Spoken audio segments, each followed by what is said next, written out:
जय जय जय जय शाश्वतम् आदिनाद ब्रह्म ओंकार शाश्वतम्। संत जन कहते हैं कि प्रभु के मिलन में अगर आप जा रहे हैं, हमारे जीवन की यात्रा, आज किसी ने पूछा कि हमारा जीवन का लक्ष्य क्या है, आप बताएंगे भविष्य देखकर। हमने कहा हर जीव का जीवन लक्ष्य एक ही होता है और वह है प्रभु मिलन। आपका अलग नहीं हो सकता। अगर कहें कि कोई आईएएस बनना जीवन का लक्ष्य है, मंत्री बनना जीवन का लक्ष्य है, तो कोई अमीर आदमी बनना जीवन का लक्ष्य है, इस नश्वर संसार में ये लक्ष्य कैसे हो सकता है? ये जीवन के साधन है, जीवन की लीलाएं हैं, जीवन में घटने वाली घटनाएं हैं, गुजरने वाले स्टेशन है जिस ट्रेन से हम जा रहे हैं। कि कभी आईएएस का ट्रेन आया स्टेशन, कभी मंत्री का स्टेशन आया, कभी अलग अलग, कभी वैभव का स्टेशन आया, कभी ख्याति का प्लेटफॉर्म गुजरा वहां से। लेकिन लक्ष्य तो प्रभु मिलन है, मोक्ष लक्ष्य है, ईश्वर प्राप्ति लक्ष्य है, आत्म तत्व की जागृति और प्राप्ति ये लक्ष्य है। तो सबका अलग अलग लक्ष्य नहीं हो सकता, हर मनुष्य का लक्ष्य एक ही है। अगर लक्ष्य कहें तो सबका लक्ष्य एक ही है और सब लक्ष्य की ओर, कोई धीरे चल रहा है, कोई तेजी से चल रहा है और कोई लक्ष्य नहीं जानता, भटक रहा है। तो जब हम साधना पथ पे आगे बढ़ते हैं, यहां साधनाएं नहीं बताई जा रही है अभी, केवल साधना पथ पे आने वाले विघ्न बाधाओं की जानकारी दी जा रही है कि आप साधना पथ पे आगे बढ़ेंगे तो 5 प्रकार के विघ्न जीवन में आएंगे। पहला विघ्न आएगा यदि अपनी साधना आप इतरा कर लोगों को बताने लगे कि अरे आजकल तो बड़ा मन लगता है, 10 माला जप करता हूं या करती हूं, कि आज तो बड़ा अच्छा सब चल रहा है ठीक ठाक। अगर नजर न लग जाए फिर कहिए आप, अगले दिन बुखार लग जाएगा, 2 माला नहीं कर पाइएगा। अथवा कोई ना कोई सामाजिक व्यवधान आपके जीवन में आएगा जिससे कि व्रत टूटेगा। पहला नियम के टूटने का खतरा रहता है और दूसरा तो नियम के टूटने का खतरा कहां इसमें दिखाई दे रहा है? भरत जी चले कि जब हमारे प्रभु खाली पैर गए हैं, प्रभु चरण में कुछ नहीं पहने हुए तो मैं कैसे पहनूंगा? सबको दिखा दिया, सबने आके मना कर दिया, रथ पे चढ़ना पड़ गया, नियम टूट गया। नहीं मैं तो व्रत रखता हूं, मेरा तो उपवास है, बड़े लोग, मित्र लोग, प्रियजन, परिजन दबाव डाल के खिला देंगे, अरे व्रत छोड़ो हो जाएगा। साधना गुप्त रहनी चाहिए, जितना बताएंगे उसका प्रभाव भी कम होगा और बाधाएं आएंगी। यहां बताया भरत जी ने और विघ्न पड़ा, रथ पे सब मिलके चढ़ा दिया सबने। 5 विघ्न पड़ते हैं और इन 5 को जो पार कर गया वो सीधे भगवान से मिलता है। और ये आगे भरत जी के जीवन में 5 दिखाई देगा।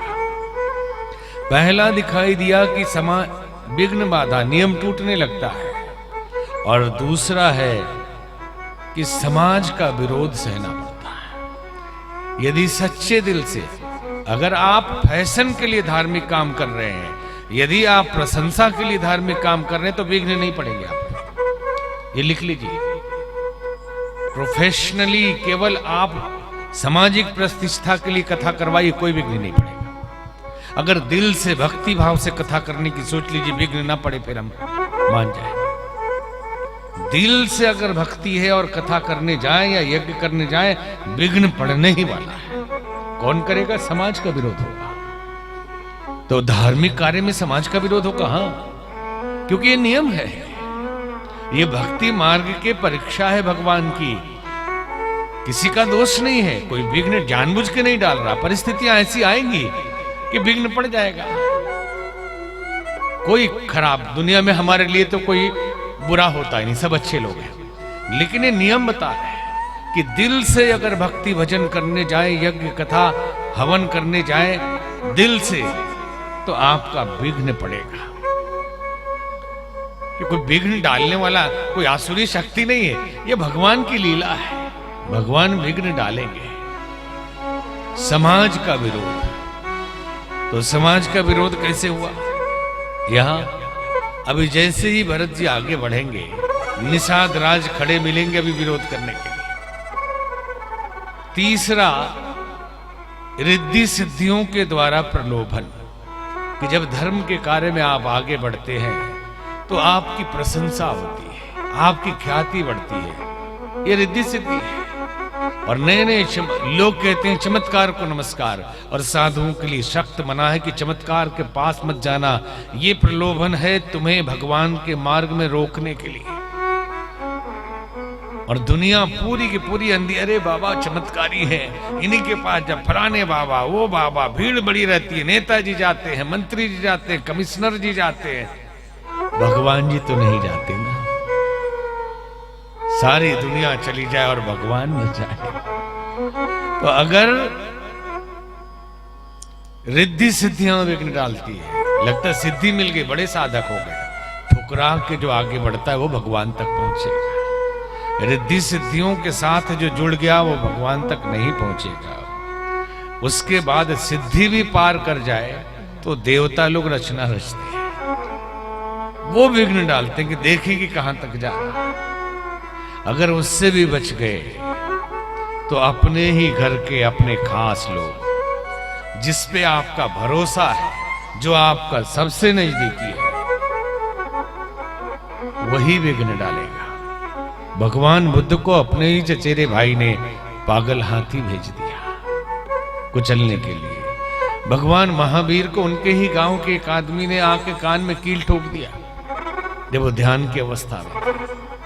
तो जब आखिरी में समाज से बच जाए, रिद्धि सिद्धि से बच जाए, वैभव से बच जाए, तो आखिरी में अपने घर के लोगों का खतरा, अपने प्रियजनों का विरोध। अगर वो विरोध हो गया ठीक से, न हो अच्छी बात है, कोई जरूरी नहीं कि आप जानबूझ के करवाइए कि अरे हम भगवान से मिलने वाले, अभी तक घर वालों ने विरोध नहीं किया, ये बुलाने की जरूरत नहीं है। न आए तो ज्यादा अच्छा है, और अगर आ जाए तो दुखी होने की जरूरत नहीं, समझ लेना कि भगवान से मिलने का समय आ गया। भगवान से मिलने का आखिरी स्टेज भी हमने पार कर लिया कि अब समाज से तो हो गया, देवताओं से भी टक्कर ले ली, अब घर वाले से भी ले ली।